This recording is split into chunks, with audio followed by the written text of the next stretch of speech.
Assalamualaikum warahmatullahi wabarakatuh. Halo guys, jumpa lagi dengan LMDM Family. Nah, hari ini saya akan melanjutkan mengajar mata kuliah Matematika 1 yang berada di Prodi Teknik Elektro. Pembahasan hari ini adalah lanjutan dari pembahasan soal yang berhubungan dengan aplikasi diferensial. Nah guys, sebelum kita mulai, jangan lupa untuk subscribe dan bunyikan loncengnya guys ya, supaya channel kami semakin berkembang. Langsung saja guys, kita mulai materi kuliahnya ya. Nah, sekarang kalau kita lihat di contoh soal berikut, saya bacakan soalnya. Suatu generator listrik DC mempunyai tekanan output R, output open sebesar V volt ya. Nanti kita lihat di gambar, akan dicari tahanan beban R agar daya yang tersalur maksimum. Nah, kalau kita perhatikan di sini, ya, di sini ada dua bagian, yaitu generator, ya, bagian generator dan bagian beban. Bagian generator itu punya tahanan juga yang kita sebut sebagai tahanan dalam. Sedangkan beban ada tahanan atau yang biasa digunakan oleh konsumen, ya, disimbolkan dengan huruf R juga, tapi R-nya beda. Tahanan dalam R besar, tahanan luarnya R kecil. Nanti kita akan lihat ya hubungan antara tahanan dalam dan tahanan luar. Nah, pertanyaannya adalah akan dicari tahanan beban agar daya yang tersalur maksimum. Jadi di sini persoalannya adalah kita ingin cari solusi maksimum. Nah, kalau kita ingin cari solusi maksimum, kita harus buktikan apakah dayanya itu bisa tersalur maksimum. Kalau bisa, bagaimana nilai bebannya, gitu ya. Nah, tapi karena kita pakai simbol bukan menggunakan suatu nilai, maka kita akan berbicara rumus dengan rumus, ya. Nah, sekarang kita perhatikan kasus begini, ya. Kalau ada generator, kemudian ada tahanan dalam, maka kalau kita ukur, ya, dari ujung sebelah ini dengan ujung yang bagian bawah, maka itu kita sebut sebagai tegangan. Jadi cara mengukur tegangan seperti itu. Nah, kemudian kalau kita berbicara R total atau beban total, itu adalah R besar ditambah R kecil, tahanan dalam ditambah beban, ya. Kalau kita pakai rumus tegangan adalah arus dikali beban atau arus dikali tahanan, tapi tahanannya adalah tahanan total. Karena R totalnya tersusun secara seri, ya, R ditambah R besar ditambah R kecil, maka R totalnya adalah tegangan adalah arus dikali R ditambah R kecil, ya. Nah, kalau kita ingin cari arusnya apa? Arusnya itu adalah tegangan dibagi dengan jumlah tahanan pada sistem itu, ya, yaitu karena sistemnya terhubung seri, maka R besar ditambah R kecil. Nah, sekarang saya akan membahasnya menjadi dua bagian, ya. Kalau yang di sini ini adalah pembahasan berdasarkan literatur, ya. Jadi kalau yang ini ada literatur, nanti ada juga pembahasan secara pembahasan yang saya berikan lebih lengkap, ya. Kalau literatur biasanya ada bagian-bagian yang hilang atau yang berkurang, ya. Nah, kalau kita berbicara daya listrik dengan simbol P, ya, maka P itu adalah tegangan dikali apa? Tegangan dikali arus. Sedangkan tegangan itu adalah arus dikali beban. V sama dengan I kali R dan P sama dengan V kali I. Nah, kalau I kali R adalah tegangan, maka kalau kita gabungkan menjadi satu bagian dikali I, maka I kali I kuadrat dikali R, maka kita dapatkan R dikali I dikuadratkan. Sedangkan R-nya ini adalah R total, maka dia bisa menjadi R ditambah R dikuadratkan, gitu ya. Nah, sehingga persoalan daya adalah R dikali I kuadrat atau beban dikali arus dikuadratkan. Nah, arus itu adalah tegangan dibagi daya total atau beban total R ditambah R besar ditambah R kecil, tekanan dalam ditambah beban. Nah, artinya sekarang kalau arusnya ini saya masukkan ke bagian ini ya, I kuadrat, maka rumusnya menjadi V kuadrat R dibagi R kuadrat ditambah 2R R kecil ditambah R kuadrat. Nah, ini bentuk penurunannya ya. Jadi kalau kita mendapatkan V dikuadratkan, V per R plus R dikuadratkan, itu semuanya kita kuadratkan. Atasnya kita kuadratkan, bawahnya pun harus kita kuadratkan. Kalau bawahnya kita kuadratkan, maka kita dapatkan R ditambah R kecil dikuadratkan. Jadi R besar dikali R besar, kita dapatkan R kuadrat besar ya. R besar dikali R kecil, yang bagian belakang kita dapatkan RR. Sehingga ini kalau kita kalikan juga bagian yang satunya lagi, R kecil ditambah R besar, R kecil ditambah R kecil, maka kita dapatkan persamaan ini. Dan kalau kita jumlahkan, kita dapatkan R kuadrat ditambah 2R besar R kecil plus R kuadrat. Nah, inilah yang kita sebut sebagai apa? Inilah yang kita sebut sebagai fungsi objektif. Karena apa? Karena dalam persoalan tadi adalah ditanya daya maksimum ya. Kalau daya itu adalah simbolnya P. Nah, karena kita akan menyelesaikannya dengan dua teorema, yaitu teorema syarat perlu dan teorema syarat cukup. Teorema syarat perlu adalah kita cari turunan pertama daya terhadap beban ya, R kecil, maka kita akan dapatkan persamaan ini. Dayanya harus kita turunkan semuanya terhadap R kecil. Nah, kombinasi yang terjadi, nah karena itu ini di sini kita berbicara aplikasi ya, aplikasi diferensial. Ada persamaan pengali U kali V, dan ada diferensial persamaan pembagi U per V. Nah, ini kita pakai ya, dua jenis aturan umum untuk diferensial ini, perkalian dan pembagian kita pakai.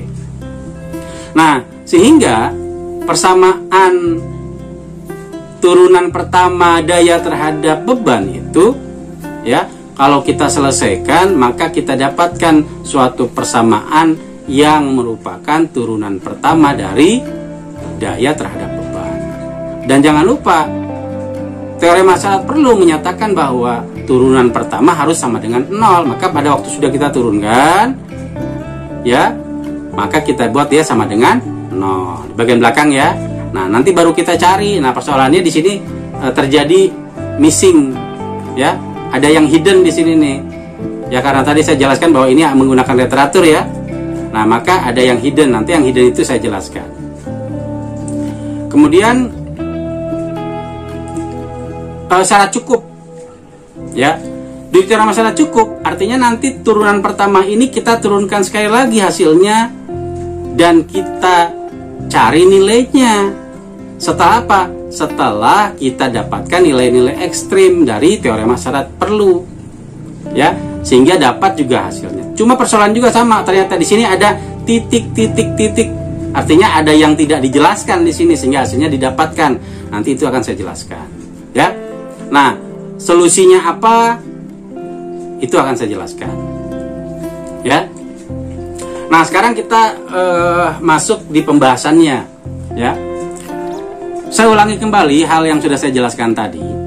Pada waktu daya tegangan adalah I kali R, di mana R totalnya adalah R ditambah R kecil, maka tegangan adalah arus dikali dengan jumlah total dari tahanan beban tahanannya. Karena dia seri, maka kita jumlahkan saja ya, R tambah R kecil. Nah, sekarang arus itu apa? Arus itu adalah tegangan dibagi dengan beban. Nah, sekarang kalau kita tahu daya tersalur maksimum, simbolnya P, maka P sama dengan V kali I. V tegangan, I-nya arus. Arusnya kita ambil dari nilai yang sudah kita hitung tadi, kita masukkan ke dalam, sehingga arusnya jadi ada dua, jadi I kuadrat ya. Jadi kita dapatkan V dikali I awalnya, sedangkan I-nya ya, V-nya itu adalah I kali R, maka kita dapatkan I kuadrat dikali R, gitu ya. Jadi proses penurunan ini yang harus kita perhatikan baik-baik. Nah, kemudian setelah kita masukkan nilai arusnya itu ke dalam I kuadrat, maka persamaannya itu bisa jadi berubah. Artinya kalau kita selesaikan, kita dapatkan P sama dengan V dibagi R plus R dikuadratkan dikalikan R kecil, ya. Sehingga persamaan akhirnya kalau sudah kita keluarkan, ya, pembahasannya kan tadi sudah saya jelaskan, ya, kita dapatkan R V kuadrat per R kuadrat plus 2 R besar R kecil plus R kuadrat kecil. Nah, artinya daya yang kita cari ini, jadi persamaan ini adalah kita mencoba untuk mencari model dari fungsi objektifnya. Karena apa? Nanti akan kita turunkan dengan menggunakan teorema syarat perlu dan syarat cukup. Oke, ya.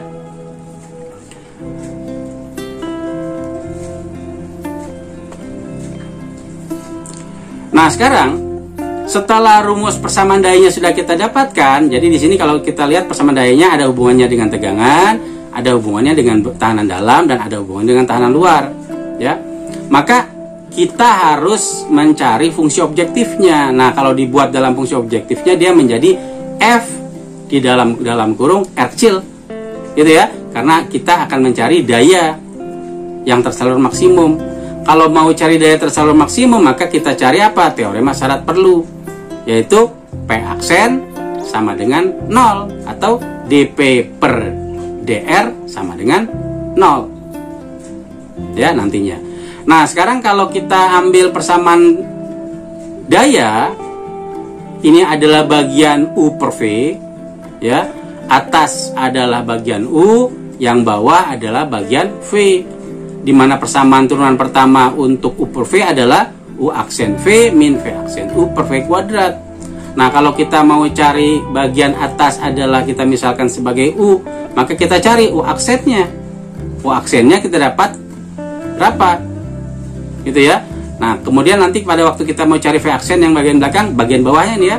Karena sebagai simbol V aksennya itu berapa? Nah, maka kita gunakan semua persamaan-persamaan diferensial yang sudah kita pelajari untuk menyelesaikan soal ini, ya. U aksen V, ya, U aksen V, U aksen yang atas. Jadi kalau saya mau cari dia diturunkan terhadap R, R-nya pangkat 1, jadi sisanya adalah V kuadrat. Maka V kuadrat dikalikan bagian bawah, yaitu R kuadrat ditambah 2 R besar R kecil ditambah R kuadrat. Baru kita kurangi dengan turunan bagian bawah. Ingat, ya, yang kita turunkan itu adalah terhadap R kecil. Jadi R kecil itu adalah variabel yang kita turunkan. Sehingga kita dapatkan ini, ya, yang bagian tengah nih, ya, 2R besar kecil ini kita turunkan, kita dapatkan 2R besar. Karena R kecilnya pangkat 1. Yang bagian belakang kalau kita turunkan, kita dapatkan dari R kuadrat menjadi 2R. Nah, sehingga persamaannya menjadi 2R besar plus 2R kecil dikali V kuadrat R. Baru kita bagi dengan V kuadrat, bagian bawahnya kita kuadratkan.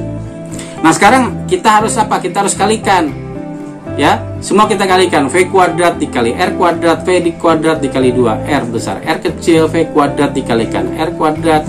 Kemudian yang belakangnya adalah V kuadrat R dikalikan 2R, V kuadrat R dikalikan 2R kecil. Sehingga persamaannya kita dapatkan seperti ini nih, ya, V kuadrat R kuadrat plus, nah ini ada yang saling kita coret, ya, karena setelah kita lihat yang depan ini plus 2 R besar R kecil V kuadrat, yang belakangnya minus. Nah, kita coret, ya, saling menghabiskan. Sisanya lihat lagi nih yang saya kasih dalam lingkaran, V kuadrat R kuadrat, yang belakangnya min. Jadi ini mengurangi, ya, sehingga hasil totalnya kalau kita kurangi, kita dapatkan V kuadrat R kuadrat min V kuadrat R kuadrat kecil dibagi dengan R kuadrat plus 2R besar R kecil plus V kuadrat R kuadrat dikuadratkan. Nah, karena persamaan ini yang bagian atas bisa kita uraikan atau kita sederhanakan, ya, V kuadratnya kita keluarkan, maka kita dapatkan V kuadrat dikalikan R kuadrat besar min R kuadrat per 2R per R kuadrat plus 2R lebih besar. R kecil plus R kuadrat dikuadratkan.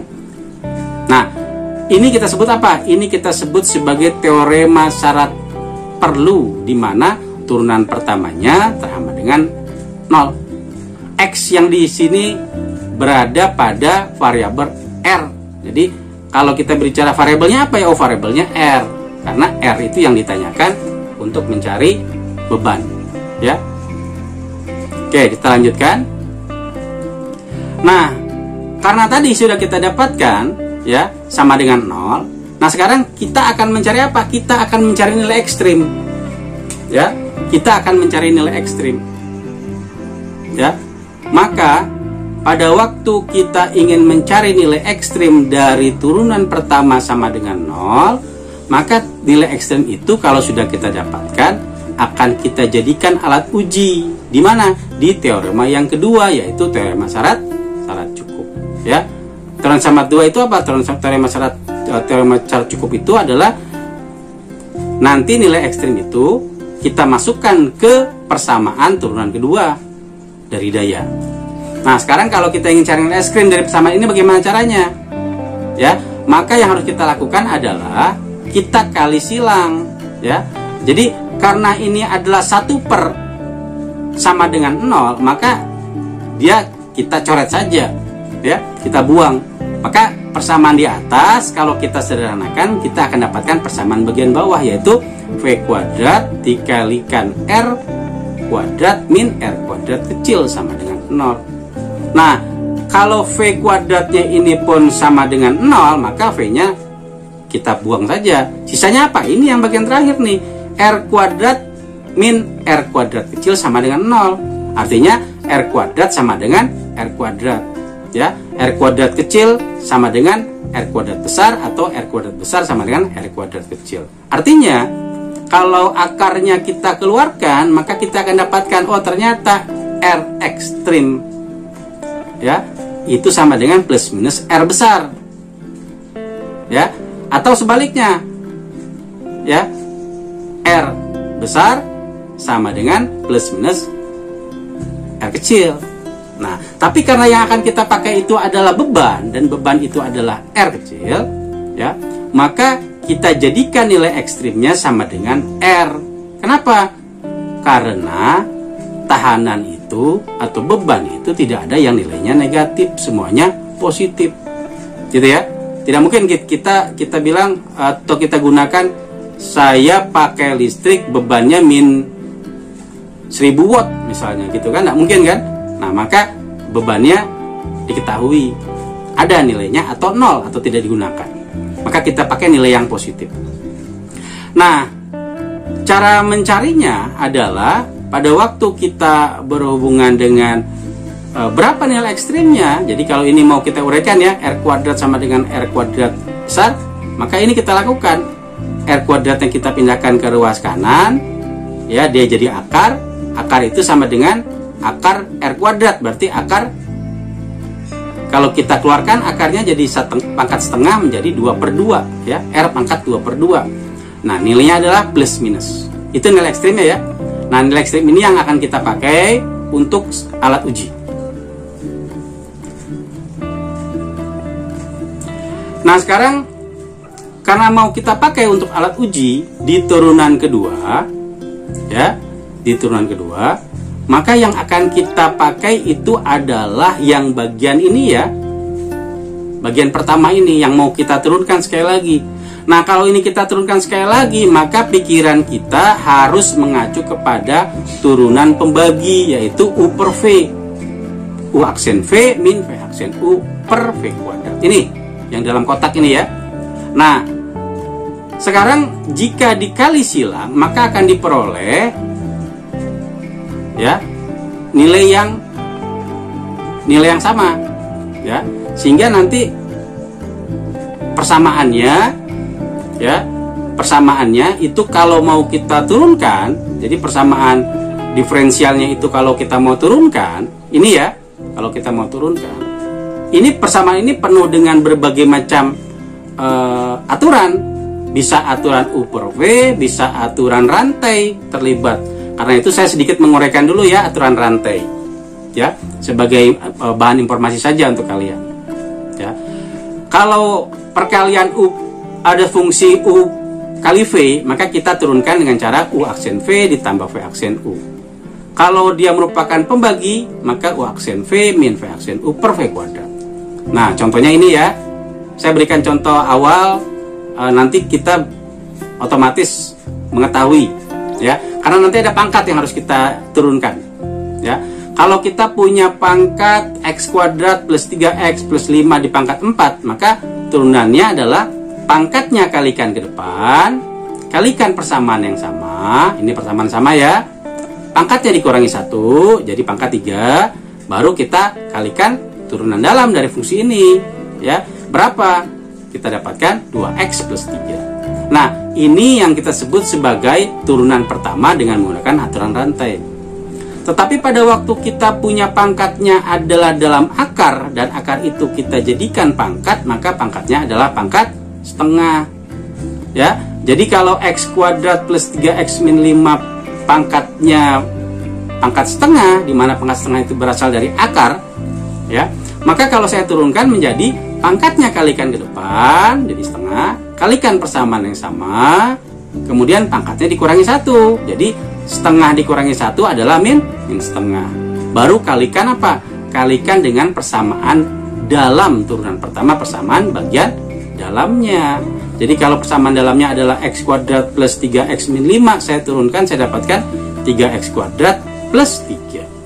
Nah, sekarang karena pangkatnya adalah pangkat min setengah, maka persamaan ini bisa juga kita tuliskan menjadi setengah dikalikan 3X kuadrat plus 3 dibagi dengan akar X pangkat 3 plus 3X min 5. Kenapa? Karena akarnya pindah ke bawah, ini sama juga dengan pangkat setengah, ya. Kalau atas itu minus, pindahkan ke bawah jadi plus. Oke ya. Nah, sekarang kita masuk lagi ke bagian ini. Nah, sekarang kalau ini kita turunkan, ya. Kalau sini kita turunkan, maka kita akan menggunakan banyak cara, ya. Yang pertama kita pakai U per V. Nah, maka kita dapatkan, lihat ya, bagian U per V. Bagian ini mau saya turunkan terhadap R. R-nya kecil ya, jangan lupa. Maka yang bisa kita turunkan itu yang bagian belakang, min V kuadrat R kuadrat. Maka kita dapatkan min 2 R V kuadrat dikalikan persamaan bagian bawah. Baru kita kurangi dengan turunan yang bagian bawah. Nah, ini ya, ini aturan rantai ya. Turunan bagian bawah, jadi kita dapatkan 2 dikali R kuadrat plus 2R besar R kecil plus R kuadrat, pangkatnya kurangi 1, jadi pangkat 1. Dikalikan apa? Turunan dalamnya, ya.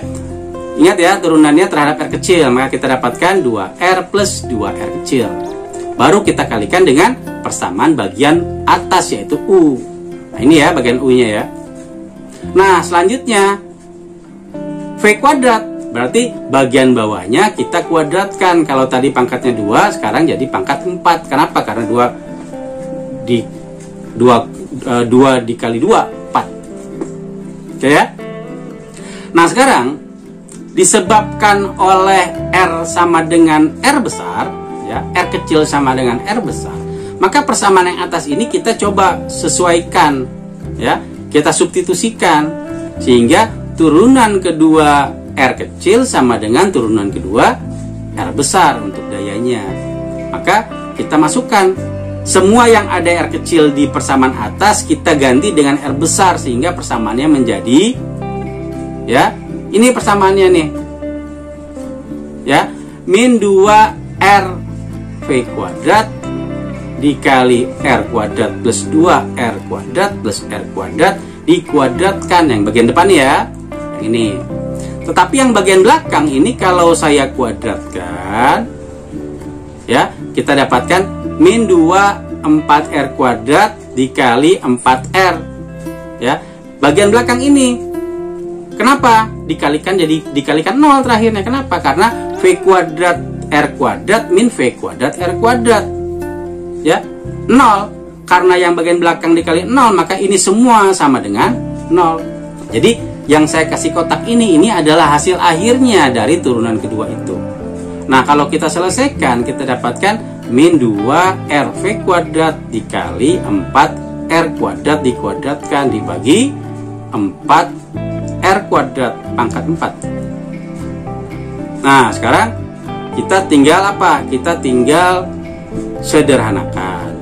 Ya, kalau kita sederhanakan, kita dapatkan 2 per ya R4-nya dikuadratkan jadi 16. Jadi min 2 per 16 RV kuadrat R pangkat 4. Nah, sekarang min 2 per 16 bisa disederhanakan jadi 1 per 8 ya. Nah, kemudian R-nya dicoret yang bagian atas, sisa bawahnya adalah R pangkat 3. Maka yang saya kasih arsir warna kuning inilah adalah solusinya. Berapa nilainya? Min V kuadrat per 8 R pangkat 3.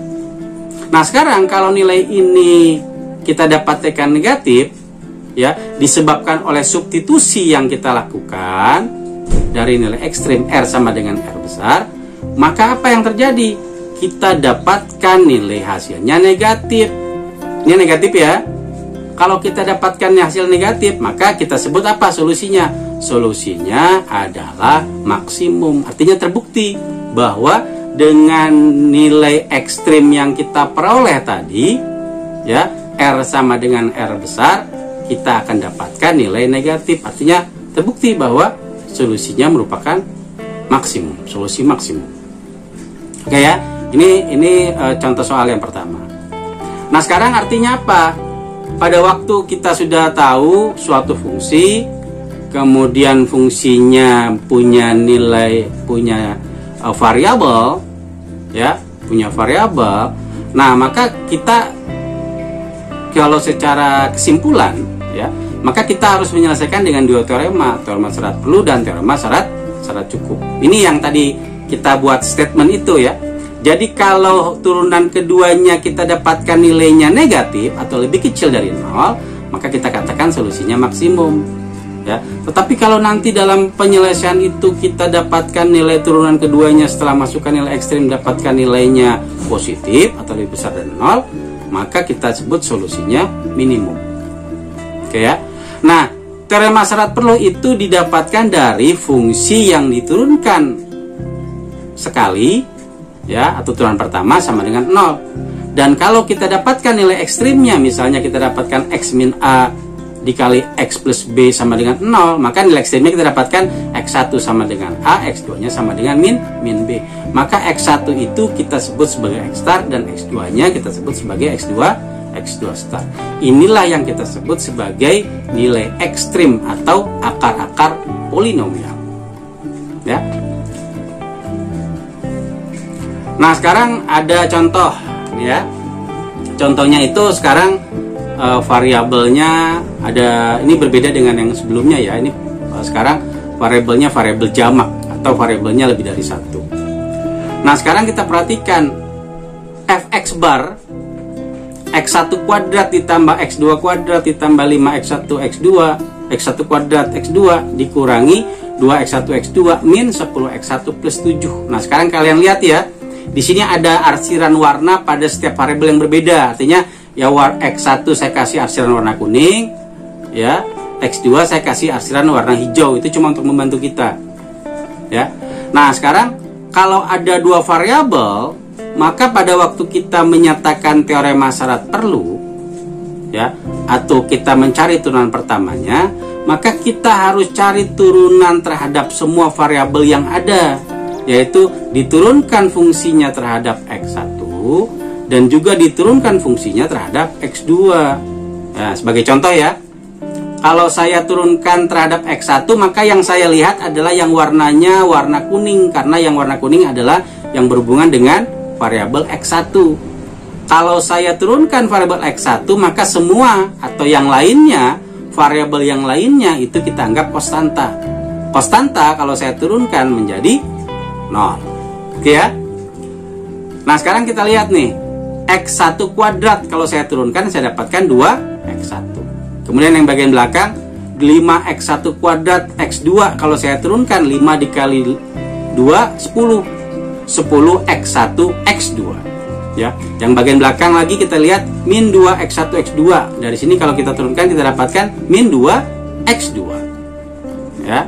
Yang bagian belakang ini kalau saya turunkan min 10 X1, saya turunkan terhadap X1 saya dapatkan min 10. Maka ini kita sebut sebagai apa?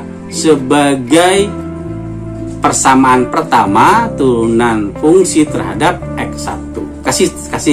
Kasih nomor ya, nomor 1. Yang kedua adalah saya turunkan fungsinya terhadap X2, maka kita lihat yang warna hijau. Itu ya strateginya ya. Jadi kalau kita mau turunkan terhadap variabel X2, maka yang lainnya konstanta. Kita anggap konstanta variabel lainnya itu. Maka kalau kita lihat yang warna hijau, yang pertama X2 pangkat 3, maka kalau kita turunkan, kita dapatkan 3X2 kuadrat. Ya. Kalau yang dari ini 5X1 kuadrat X2, kalau saya turunkan saya dapatkan 5X1 kuadrat, karena X2 nya pangkatnya cuma 1. Ya. Bagian belakang kalau saya turunkan pun saya dapatkan 2X1, karena X2 nya di sini pun pangkatnya pangkat 1. Jadi yang depan adalah konstanta aja ya. Nah, hasilnya ini kita jadikan persamaan kedua. Tugas kita adalah substitusikan atau eliminasikan persamaan dua persamaan ini, sehingga kita akan dapat nilai X1-nya berapa, X2-nya berapa.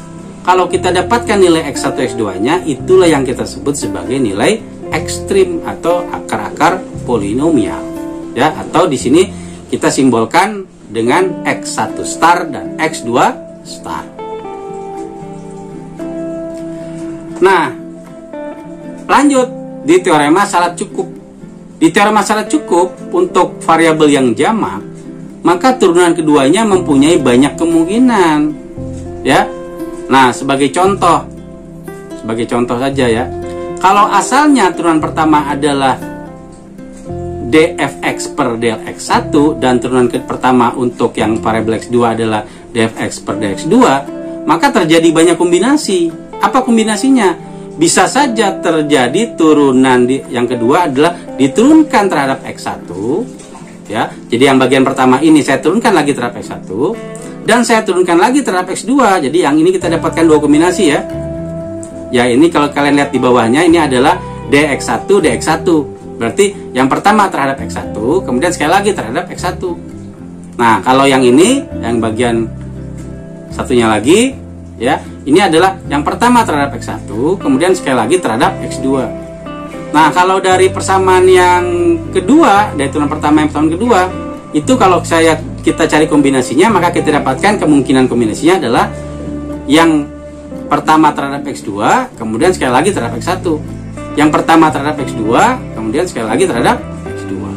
Maka sebetulnya kalau kita cari cara ya, kita cari cara dalam bentuk matriks ya, ingat ya, ini kita sebut sebagai matriks Hessian. Matriks Hessian itu simbolnya pakai J ya. Kadang ada juga yang pakai H, tapi rata-rata buku-buku itu pakai J. Maka kita bisa pakai bantuan ini nih, baris kolom pada suatu matriks. Karena dua variabel, maka matriksnya adalah 2 kali 2 gitu ya. Jadi sifat matriks Hessian ini fleksibel. Jadi kalau turunan kedua ada 3 variabel, matriksnya menjadi 3 kali 3. Kalau di turunan keduanya ada 4 variabel, maka 4 kali 4. Ya. Nah, sebagai contoh kalau tadi saya nyatakan dia sebagai matriks, maka baris kolomnya adalah baris koma kolom. Jadi baris 1 kolom 1, 1,1, 1,2, 2,1, 2,2. Nah, sekalian kalau kalian lihat di bagian bawahnya ya, 1,1. Nah, di sini ini sebetulnya nilainya adalah X1, X1. Ya, 1,2 berarti di sini X1, X2 seperti itu ya, dan seterusnya. Nah, artinya sekarang kita sudah tahu bagaimana mencari turunan kedua dari fungsi yang kita sebut sebagai matriks Hessian. Oke ya. Nah, bagaimana kalau 3? Nah, tadi kalau 3 tadi saya katakan matriksnya 3 kali 3 Hessiannya. Maka kita tinggal lihat saja di sini. 11, 12, 13, 21, 22, 23, 31, 32, 33 dan seterusnya. Nah, kemudian untuk menyatakan, jadi kalau kita sudah dapatkan matriks Hessiannya, sekarang kita apakan matriks Hessian itu? Kita cari determinannya. Ya, kita cari determinannya. Nah, determinan dari matriks 2 kali 2 tidak sulit ya. Jadi 1,1 dikalikan dengan 2,2 dikurangi 2,1 dikalikan dengan 1,2. Seperti itu ya, itu determinannya. Jadi J1 sama dengan determinan dari J. Berapa nilainya? Ya. Kemudian J2 itu apa? J2 itu adalah posisi baris kolom 1,1. Itu akan kita ambil nilainya dan letakkan di sini. Jadi teorema syarat cukup itu nanti ada menyatakan dua jenis J, J1 dan J2. Ya. Pak, bagaimana kalau saya menyatakannya terbalik, Pak? J1-nya adalah nilai baris kolom 1,1, J2-nya adalah determinan. Boleh juga, nggak masalah. Tapi asalkan kita tahu ketentuannya. Nanti di akhir contoh soal ini pun ada pembahasan itu. Ya. Nah, artinya matriks Hessian itu fleksibel. Jadi kalau variabelnya banyak, artinya matriksnya juga pun akan banyak. Ya, kalau soal-soal yang matriksnya besar, maka kita tidak bisa menyelesaikan dengan cara manual, terlalu lama gitu ya. Maka kita bisa pakai bantuan MATLAB seperti yang sudah saya jelaskan yang pembahasan sebelumnya ya, tentang cara menurunkan persamaan diferensial dengan MATLAB. Ya. Nah, J yang dimaksud ya, misalnya di sini 4 kali 4 variabelnya, maka Jacobiannya Hessiannya adalah matriks 4 kali 4. Nah, cara mencari turunan keduanya kita bisa pakai ini nih, ya. Pada waktu 1,1 maka 1 depan, 1 belakang. Kalau 1,4 maka X1, X4 gitu ya. Kalau 2,4 misalnya berarti X2, X4. Ini kan I dan Y, ya. I, Y. Ya, ini baris koma kolom. Ya, baris koma kolom. Nah, kalau diuraikan juga ya tidak terlalu sulit bagi kita untuk memahaminya dengan cepat. Karena 1,1 dalam matriks tadi bisa saya jelaskan dia punya arti ya. Misalnya karena ini adalah turunan kedua, yang pertama terhadap X1 dan kedua terhadap X1, maka persamaan ini bisa juga kita tuliskan menjadi turunan kedua fungsi terhadap X1 2 kali. Ya. Sama halnya dengan 22. Nah, tetapi kalau yang 32 nggak bisa kita tuliskan seperti itu, ya. Maka kita tuliskan terpisah karena variabelnya beda-beda. Gitu ya. Nah, setelah itu kita susun kembali dia dalam bentuk matriks yang sesuai dengan soal yang dimaksud. Nah, tadi saya katakan pada waktu kita punya matriks 2 kali 2 atau 3 kali 3 kita masih mudah untuk mencarinya ya. Karena apa? Kita bisa pakai rumus cepat ya. Untuk mencari matriks 2 kali 2 determinannya adalah A dikali D dikurangi C dikali B. Ya. Kalau matriksnya 3 kali 3 maka misalnya A B C D E F G H I, maka di bagian belakang kita tambahkan A D D E G H. Ini kalau di menengah ada ya. Maka ke bawah positif, ke atas negatif ya, ke atas negatif. Maka kita kalikan A dikali E dikali I, B dikali F dikali G ditambah C dikali D dikali H. Semuanya dijumlah oleh kita. Baru kalau yang ke atas kita kurangi, G E C dikurangi D H F A dikurangi I D B. Gitu ya. Nah, itu determinan. Nah, kemungkinan yang terjadi, saya katakan lagi ya, kemungkinan yang terjadi pada waktu kita mencari matriks Hessian, maka nilai J1 itu tadi kita sebut sebagai determinannya. Bisa mungkin nilainya positif, bisa juga mungkin nilainya negatif. J2 pun sama, kemungkinannya bisa juga dia negatif dan juga bisa juga dia positif. Nah, hal inilah yang menjadi penting bagi kita nanti untuk kita bahas bersama-sama ya di pembahasan lanjutan. Jadi tolong perhatikan baik-baik kemungkinan yang terjadi dan statementnya apa yang harus kita lakukan. Nah, sekarang pada waktu kita dapatkan nilai turunan keduanya nilainya positif ya, maka itu kita sebut sebagai definite positif. Kalau dia positif, maka solusinya adalah minimum, tapi tidak absolut ya, tapi minimumnya minimum relatif. Nah, Kemudian kalau nilai turunan keduanya kita dapatkan nilainya negatif atau definite negatif, maka solusinya kita sebut solusi maksimum, ya, atau yang kita sebut sebagai maksimum relatif.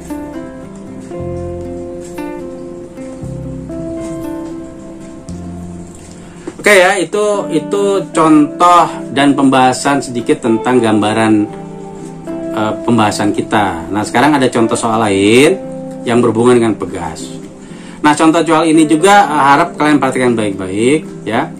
Nanti sangat penting bagi kalian untuk mengerti bagaimana kita memahami suatu konteks soal. Kemudian kalau terjadi perubahan posisi, ya, karena di sini hubungan dengan pegas. Kalau disebut terjadi perubahan posisi pegas, kalau ini kan posisi pegasnya K1, K2, K3. Kalau kita lihat, ya, ini ada gambar. Kemudian ini adalah dinding. Kemudian pegasnya ini ditempel ke dinding. Jadi K2, K3 ini seri, ya. Kemudian masing-masing terhubung paralel dan ditarik. Ada gaya yang ditarik. Saya bacakan soalnya. Terlihat pada gambar yaitu keadaan 3 buah pegas, maka akan dicari posisi X1 dan X2 jika sistem dalam keadaan setimbang. Ya, ini soalnya ya, nanti kita bahas juga dalam tulisan saya. Artinya jika F-nya sama dengan 0. Sistem dalam keadaan setimbang jika energi potensial atas gaya atau F adalah minimum. Ingat ya, sistem dalam keadaan setimbang apabila jumlah gayanya minimum. Kasusnya sederhana, ya.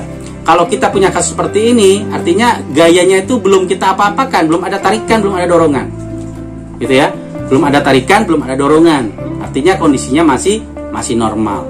Kalau saya tarik, maka ada gaya yang saya lakukan atau saya keluarkan untuk mengakibatkan pegasnya merenggang. Kalau saya dorong, maka ada gaya yang saya lakukan sehingga pegasnya itu tertekan, gitu ya. Nah, artinya apa? Artinya kita harus mencari jumlah gaya minimum, ya, atau energi potensial atas gayanya minimum. Itu yang disebut sebagai sistem dalam keadaan setimbang. Nah, kalau kita berbicara formulasinya, maka variabelnya apa? Oh, variabelnya adalah X1 dan X2. Bukan konstantanya, karena konstanta pegas itu nilainya tertentu.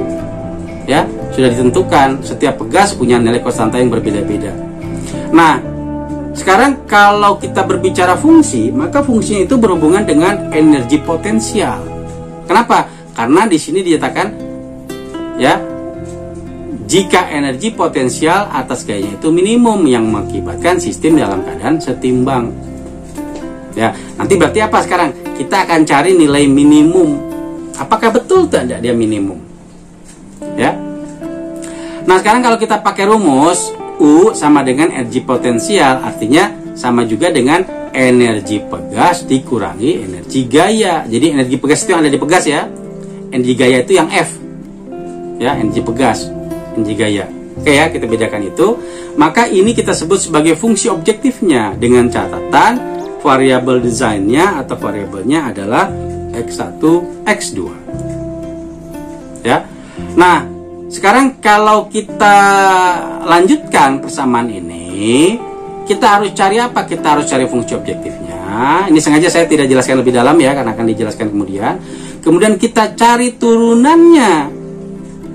Karena ini variabelnya ada 2, maka kita cari turunan terhadap X1, kita jadikan persamaan 1. Dan kita cari turunan keduanya dan kita jadikan persamaan 2. Nah, dari 2 persamaan itu kita substitusikan 2 persamaan tersebut untuk apa? Untuk mencari nilai ekstrim. Nah, di sini ada yang hidden ya. Tidak ada pembahasannya, tapi tiba-tiba nilai ekstrimnya didapatkan. Nah, itu yang akan saya jelaskan ya. Jadi X1 star dan X2 star itu yang akan saya jelaskan sehingga hasilnya diperoleh. Nah, setelah itu baru dia mencari teorema syarat cukup. Teorema syarat cukup didapatkan dari apa? Didapatkan dari turunan kedua terhadap masing-masing variabel yang ada dan dijadikan matrik Hessian. Ya. Nah, nanti matrik Hessiannya dicari determinannya dan diambil baris kolom 1,1 dan dicari apa? Dijadikan kesimpulan. Ya, dijadikan kesimpulan. Apa kesimpulannya? Apakah dia positif definite, negatif definite, apakah dia maksimum relatif atau minimum relatif? Itu yang akan kita bahas. Nah, pembahasannya ini ya, perhatikan baik-baik pembahasan kita ini ya. Sekarang ini ada pegas K1. Di bawahnya ada pegas K2 dan K3. Ya. Kalau sistem dalam keadaan setimbang, artinya sigma F-nya sama dengan 0 atau jumlah gaya yang bekerja pada sistem itu sama dengan 0. Nah, kalau jumlah gaya yang bekerja pada sistem sama dengan 0, artinya energi potensialnya sama dengan minimum atau yang kita sebut sebagai fungsi objektif. Ya. Variabelnya apa tadi? X1 dan X2, yaitu berhubungan dengan jarak ya. X1, X2 itu berhubungan dengan jarak. Jarak pegas K2 terhadap dinding dan jarak pegas X2 ya terhadap dinding. Gitu ya. Nah, sekarang pada waktu kita mau cari energi potensial atau EP, tadi sudah dijelaskan bahwa rumusnya apa? Energi pegas dikurangi energi gaya. Energi pegas, nah ini sekarang satu-satu ya, kita lihat energi pegasnya. Kita lihat dulu di bagian K1. Persamaan energi pegas adalah setengah Kx kuadrat ya. Setengah dikalikan konstanta dikalikan jarak pegas tersebut terhadap titik awalnya ya. Karena titik awalnya ini di dinding, ditempel di dinding, maka kita akan ukur jaraknya ya. Nah, maka persamaan untuk K1 kita dapatkan setengah K1 X2 kuadrat. Karena apa? Karena jarak K1 itu kalau kita turun ke bawah dia adalah berada di X2. Maka jaraknya adalah X2 dikuadratkan. Kemudian yang bagian K2, bagian bawah ya, K2 ini jaraknya adalah X1. Maka persamaannya menjadi setengah K2 X1 kuadrat. Nah, sekarang kita ambil yang ketiga. Ketiga ini kalau kita ambil ya, dia arus yang kita ambil adalah yang berasal dari tengah-tengah di antara K2 dan K3, yaitu bagian ini ya. Nah, ini bagian yang saya kasih tanda ini ya, tanda biru ini. Inilah jarak dari pegas K3. Apa jaraknya? Adalah selisih dari X2 min X1, sehingga persamaannya menjadi setengah K3 dikalikan X2 min X1 dikuadratkan. Baru kita kurangi dengan energi gaya. Energi gaya itu adalah gaya dikali jarak. Gayanya berapa? Gayanya F, jaraknya X2. Oke ya. Maka yang warna biru ini adalah yang kita sebut sebagai fungsi objektif dengan variabel X1, X2. Nah, kalau kita gunakan teorema syarat perlu, maka kita harus cari turunan pertama fungsi fx-nya terhadap x1.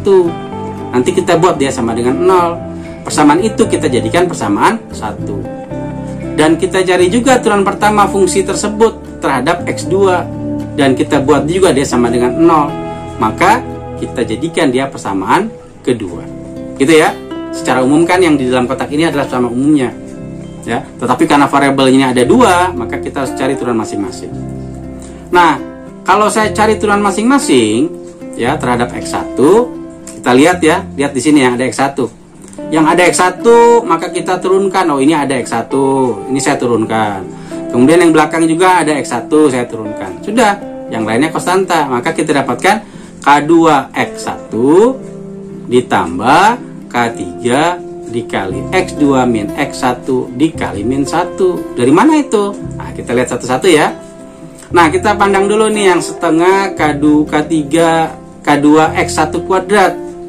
Karena mau saya turunkan terhadap X1, di sini pangkatnya pangkat 2, X1-nya, maka kita dapatkan 2 dikalikan ke depan. Jadi 2 per 2. 2 per 2 K2 X1 pangkat 2 min 1. 2 min 1, 1 ya. Jadi sisanya adalah K2 X1. Nah, kemudian di bagian belakang ini apa nih? Ini turunan aturan rantai. Jadi pangkatnya kalikan ke depan. Jadi 2 per 2, jadi sisanya adalah K3. Ya. Kemudian pangkatnya dikurangi 1. Jadi di sini pangkatnya kurangi 1 ya, baru dikalikan turunan dalamnya. Persamaannya kan min X1, saya turunkan terhadap X1, kita dapatkan min 1. Dapat ya nilainya ya. Maka ini kita jadikan persamaan pertama, dan karena ini persamaannya masih bisa kita uraikan ya. Kita dapatkan K2X1 min K3X2 ditambah K3X1 sama dengan 0. Atau persamaannya kalau kita gabungkan X1-nya, maka kita dapatkan X1 dikali K2 plus K3 min K3X2 sama dengan 0. Ya, sebisa mungkin semua persamaannya kita cari atau kita uraikan. Nah, kalau kita turunkan terhadap X2, kita dapatkan persamaan ini nih. Ya, nanti silahkan dicoba ya. K1 X1 ditambah K3 X2 dikurangi X1 dikali 1 min F sama dengan 0. Nah, persamaan ini kalau saya sederhanakan juga, X2 nya saya keluarkan, maka saya dapatkan X2 dikali K1 plus K3 ya, min K3 X1 min F sama dengan 0. Nah, sekarang kita sudah punya dua persamaan nih ya. Yang persamaan 2, yang ini persamaan 1 dari yang sebelumnya ya. Nah, silakan kita cari substitusi eliminasinya, kita cari hubungan antara keduanya. Nah, ya. Kalau dari persamaan ini kita mau cari substitusi, ambillah angka kita anggap dari persamaan 1. Maka dari persamaan 1 awalnya adalah X1 K2 plus K3 sama dengan K3 X2. Kemudian K2 plus K3 nya saya pindahkan ke ruas kanan, dia jadi pembagi, maka X1 nya merupakan suatu nilai. Nah, karena suatu nilai, maka X1 nya nih saya substitusikan kemana? Saya substitusikan ke X2 ya. Kalau saya substitusikan ke X2, persamaannya menjadi ini nih, X2 dikalikan K1 plus K3 dikurangi K3 X1. Nah, karena X1 nya adalah persamaan yang kita substitusikan, persamaannya menjadi K3 kuadrat X2 per K3 plus K2 min F ya, sama dengan 0. Nah, persamaan ini kalau mau kita gabungkan dalam satu kesatuan, maka masing-masing persamaan kita kalikan dengan bagian bawah ya. Supaya apa? Supaya mereka jadi satu ya. Bagian bawahnya ini kan adalah K3 plus K2. Ini semuanya saya kalikan nih ya. Bagian ini saya kalikan, sehingga persamaannya kalau sudah kita kalikan, kita dapatkan yang bagian ini, bagian bawah ini ya. Jadi persamaan ini kalau kita gabungkan, kita dapatkan hasil akhirnya adalah X2 dikalikan K1 K3 plus K1 K2 plus K3 kuadrat plus K1 K2 K3 min K3 kuadrat X2 ya, dibagi. Nah, ini pembaginya karena sudah dalam satu kesatuan ya, tinggal kita masukin saja. Nah, sekarang kalau ini adalah suatu persamaan dan X2 nya ini kita keluarkan, jadi yang bagian ini kita kali silang, K3 plus K2 nya saya pindahkan ke ruas kanan, dan yang bagian atas saya pindahkan ke ruas kiri. Ini ada yang bagian yang hilang ya. Maka apa yang terjadi? Maka sisa persamaannya itu adalah X2 sama dengan F K3 plus K2 dibagi K1 plus K3 plus K2 plus K3 plus K2 K3. Nah, ini ya, itu yang kita sebut sebagai nilai ekstrim untuk X2 nya.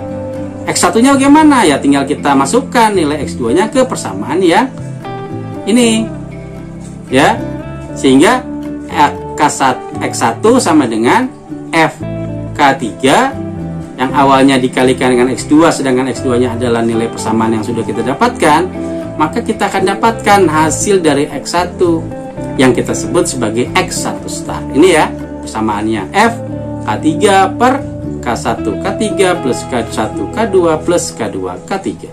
Maka ini yang kita sebut sebagai nilai ekstrim. Jadi cara mencarinya ini yang perlu dipelajari oleh kalian ya. Mudah-mudahan bisa dipahami.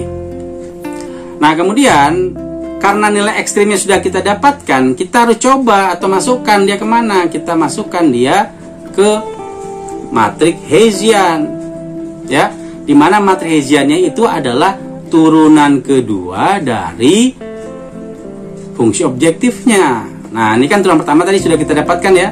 Jadi kalau saya turunkan kedua, nanti bisa dicek ya. Kita dapatkan terhadap X1 turun keduanya, maka kita dapatkan K2 K3. Kalau terhadap X2 kita dapatkan min K3. Kalau dari turunan kedua pertama terhadap X2, kemudian saya turunkan lagi terhadap X1, maka saya dapatkan kedua, maka saya dapatkan min K3. Kalau yang ini adalah turunan kedua terhadap X2 dua kali, maka kita dapatkan K1 plus K3. Nah, nilai diferensial kedua ini semua kita masukkan menjadi satu bagian yang kita sebut sebagai matriks Hessian. Ya, silakan digabungkan. Nah, setelah itu baru kita cari determinannya, ya.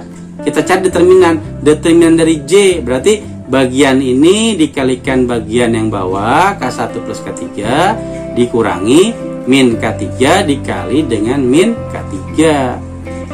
Nah, kalau kita dapatkan hasilnya, ya kita kalikan ya, K2 dikali K1, K2 dikali K3, K3 dikali K1, K3 dikali K3 kuadrat, K3 ya, kita dapat K3 kuadrat.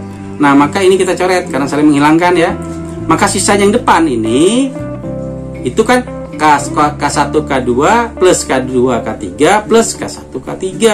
Itu nilai positif semua. Kenapa? Karena konstanta Pegas itu positif. Maka kita sebut J1 lebih besar 0. Ya. Sedangkan J2-nya itu adalah posisi baris kolom 1,1. Ini pasti ya. Posisi baris kolom 1,1. Berapa nilainya? Yaitu K2 plus K3. Artinya dia juga mempunyai nilai positif. Artinya Jacobiannya mempunyai nilai positif definit. Kalau dia positif definit, maka kita dapatkan solusinya adalah solusi minimum. Gitu ya. Nah, itu pembahasan contoh soal dari Pegas ya dengan rangkaian listrik. Jadi ada dua contoh. Kita lanjutkan contoh yang lain. Ini banyak contoh yang bisa saya jelaskan. Nah, tidak selalu dalam kasus persamaan diferensial ya kita mencari fungsi objektifnya sendiri, tapi bisa juga fungsi objektifnya itu sudah jadi atau sudah ada. Sebagai contoh ya, f(x, y). Nah, ini variabelnya x, y. X kuadrat min y kuadrat. Ini jadi lebih mudah kalau ini kita perhatikan ya. Maka kita cari turunan pertamanya terhadap X, kita dapatkan 2X. Kita cari turunan pertama terhadap Y, kita dapatkan min 2Y. Karena persamaan itu sama dengan 0, maka 2X sama dengan 0 dan min 2Y pun sama dengan 0. Artinya nilai X star-nya adalah sama dengan 0. Nah, kalau saya mau cari matriks Jacobiannya, saya turunkan sekali lagi dia terhadap X1, dia terhadap X, dan terhadap Y. Maka kita dapatkan nilainya 2 dan 0. Kalau ini saya turunkan terhadap X, saya dapat 0. Kalau saya turunkan terhadap Y, saya dapat min 2. Nah, ini matriks Jacobian ya. Nah, maka kita dapatkan Jacobiannya, matriks Hessiannya J1 sama dengan determinan J. Kita kalikan saja 2 dikali min 2, min 4, dikurangi 0. Maka dapatnya min 4. Kemudian kita ambil baris kolom 1,1 yaitu 2. J1-nya min 4 dan Y2-nya 2. Dalam hal ini bukan merupakan positif definit dan bukan merupakan negatif definit. Ya, alasannya kenapa nanti akan dijelaskan pada pembahasan lanjutan. Nah, pembahasan lanjutannya ini ya. Jadi ini bagian penting dari klausal pembahasan kita dari awal sampai akhir. Ya, di sini nanti ada tabel. Saya harapkan tabel ini kita pahami baik-baik. Ya, saya jelaskan soalnya dulu. Fungsi X1, X2, ini ada dua variabel, berarti X1 pangkat 3 ditambah X2 pangkat 3 ditambah 2X1 kuadrat ditambah 4X2 kuadrat plus 6. Ya. Nah, kalau kita gunakan teorema syarat perlu, maka kita cari turunan pertama terhadap X1 dan turunan pertama terhadap X2. Ya. Setelah itu, maka kita akan dapatkan nilai ekstrim. Nah, ini solusinya ya, nanti akan saya jelaskan kemudian di pembahasan. Dari situ maka kita cari turunan keduanya dari teorema syarat cukup, kita jadikan matriks dan kita uji. Oke ya? Dan kita uji. Nah, nanti pembahasannya akan berakhir dalam bentuk tabel. Nanti akan kembali ke sini ya. Jadi saya lewat dulu. Nah, ini pembahasan kita. Ini agak detail ya saya jelasnya ya. penjelasannya detail sehingga sangat bermanfaat bagi kalian untuk mengerti. Fungsi objektif, persamaannya ini tadi sudah disebutkan, ya. Kalau persamaannya sudah kita dapatkan atau sudah ada, maka solusinya adalah pada waktu kita ingin mencari bagaimana solusinya, apakah dia maksimum atau minimum, berapa nilai ekstrimnya, itu nilai ekstarnya, ya. Nah, maka kita gunakan teorema syarat perlu. Jadi turunan fungsi terhadap x1 sama dengan 0 dan turunan fungsi terhadap x2 sama dengan 0. Nah, ini satu-satu kita cari ya. Kita lihat turunan pertama terhadap x1. Lihat yang terhadap x1 yaitu x1 pangkat 3 dan 2x1 kuadrat. Ya. X1 pangkat 3 saya kuadrat, saya turunkan, maka saya dapatkan 3x1 kuadrat. Pangkatnya kalikan ke depan, kemudian pangkatnya dikurangi dengan 1. Jadi 3x1 kuadrat. Kemudian yang bagian tengah nih, 2x1 kuadrat, kalau saya diferensialkan atau saya turunkan, saya dapatkan 2 kali 2, 4. 4x1. Setelah itu sama dengan 0, karena sudah selesai semuanya ya. Jadikan persamaan pertama. Tetapi persamaan ini pun masih bisa kita sederhanakan dengan cara apa? Keluarkan x1-nya, maka kita dapatkan x1 dikali 3x1 plus 4 sama dengan 0. Ya. Nah, dari persamaan ini, kalau kita berbicara penguraian faktor, maka kita dapatkan x1 sama dengan 0 dan 3x1 plus 4 sama dengan 0. Kalau 3x1 plus 4 sama dengan 0, artinya berapa nilainya? X1-nya sama dengan min 4 per 3. Gitu ya. Saya ulang kembali. Kalau nilai 3x1 plus 4 sama dengan 0, maka x1-nya berapa? X1-nya sama dengan min 4 per 3. Maka kita dapatkan beberapa nilai kombinasi x1 start. Ya. Kalau 0 atau min 4 per 3. Yang kedua sekarang, ya, cari turunan pertama terhadap x2, ya. Maka kita lihat yang bagian 3x2 kuadrat pangkat 3, ya. Kalau saya turunkan, saya dapatkan 3x2 kuadrat. Kemudian yang bagian belakang, ya, 4x2 pangkat 2. Kalau saya turunkan, saya dapatkan 8x2. Nah, karena dia merupakan persamaan turunan pertama sama dengan 0, kita buat sama dengan 0. Nah, kemudian keluarkan x2-nya oleh kita. Kalau kita keluarkan, maka kita dapatkan x2 dikalikan 3x2 plus 8. Nah, dengan proses yang sama, maka kita jadikan penguraian faktor ya. x2 sama dengan 0, yang ini ya. Dan x2 sama dengan min 8 per 3. Dari mana itu? Dari 3x2 plus 8 sama dengan 0. Kalau saya uraikan, saya dapatkan 3x2 sama dengan min 8, maka x2 sama dengan min 8 per 3. Nah, berarti sekarang kita punya dua kemungkinan x1 dan dua kemungkinan x2. Nah, sehingga kalau kita pakai penguraian pemisalan x1, x2, maka kemungkinan terjadi adalah kalau 0x1 mungkin saja x2-nya adalah 0, dan juga bisa terjadi x2-nya adalah min 8 per 3. Atau kalau x1-nya min 4 per 3, bisa jadi x2-nya adalah 0 dan x2-nya bisa jadi adalah min 8 per 3. Maka ini kombinasi yang terjadi ya. Ya, 0,0, 0, min 8,3, min 4,3,0, min 4 per 3,0, dan yang terakhir min 4 per 3, min 8 per 3. Nah, kalau sudah, maka kita cari turunan keduanya di teorema syarat cukup. Ya, untuk apa nanti? Untuk masuk ke dalam matrik Hessian. Sehingga kita cari turunan keduanya. Jadi kita ambil ya turunan pertamanya yang ini yang di atas ya. Jadi kalau kita mau cari turunan kedua dari x1, maka turunan pertama x1 yang 3x2 x1 kuadrat plus 4x1 itu kita cari turunannya atau diferensialnya. Maka kita dapatkan 3x1 kuadrat jadi 6x1. Kemudian 4x1 menjadi 4 gitu ya, dan seterusnya ya.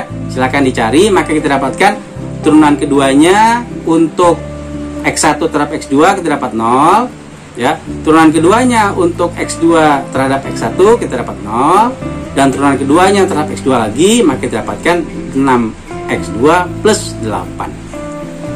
Nah, bentuk persamaan ini kalau kita masukkan dalam bentuk matriks, maka Jacobian magnetic Hessiannya itu adalah 6x1 plus 4, 0, 0, 6x2 plus 8. Kalau kita lihat nilai X starnya itu adalah kombinasi dari keseluruhan ini, ingat ya, maka matriksnya itu kalau kita masukkan nilai X1, X2 berdasarkan kasus, misal saya ambil contoh ya, 0 dengan 0, 0 dengan 0 itu artinya X1 sama dengan 0 dan X2 nya sama dengan 0. Maka di sini 6 dikali 0 ditambah 4, 0, 0, 6 dikali 0 ditambah 8. Maka matriksnya menjadi apa? 4, 0, 0, 8. Gitu ya. Nah, artinya matriksnya di setiap kombinasi ini akan beda-beda. Nah, karena nilainya seperti itu, maka pada waktu saya mau cari berapa nilai Jacobiannya, matriks determinannya, kita kalikan saja. 4 dikali 8, 32. Oh, determinannya kita dapatkan 32. Nah, kebetulan di sini J1-nya adalah posisi baris kolom, ya. J2-nya adalah nilai determinan. Jadi 4, 32. Nah, lakukanlah semuanya untuk mencari nilai determinan dan J1, J2 masing-masing. Ya. Silakan nanti dicari oleh kita, sehingga pada waktu nanti kita masukkan nilai, kemungkinan nilai ekstrim yang lain itu bisa kita dapatkan. Nah, sekarang saya kembali lagi ke tabel, ya. Perhatikan baik-baik tabel ini, ya. Di tabel ini di atasnya itu ada menyatakan nilai X bar, nilai J1, nilai J2, kondisi J, kondisi X bar star, dan kondisi fungsi objektif kalau nilai ekstrimnya kita masukkan. Ya, kita lihat baik-baik. Kemungkinan tadi kita dapatkan 0 dengan 0. Kalau 0 dengan 0, maka J1 itu saya katakan kembali adalah posisi baris kolom 1,1, dan J2 itu adalah posisi determinan dari matriks Hessiannya. Ya. Nah, sekarang kalau kita masukkan nilai 0,0, kita dapatkan nilai 4 dan 32. Ya, silakan dicoba. Kalau nilainya 0 dengan min 8/3, maka kita dapatkan nilai J1-nya 4, J2-nya 32. Ya. Kalau kita masukkan nilai min 4/3 dengan 0, kita dapatkan 4 dengan min 32. Dan kalau kita masukkan dengan nilai yang terakhir, kita dapatkan min 4 dengan plus 32. Nah, yang penting itu di sini sekarang. Ya, yang penting itu. Jadi, yang harus kita jadikan patokan kita sekarang itu adalah nilai determinan. Kalau nilai determinannya positif, maka solusinya bisa kita dapatkan. Ya, misalnya di sini dapatkan plus 32. Oh, berarti solusinya nanti ada plus 32.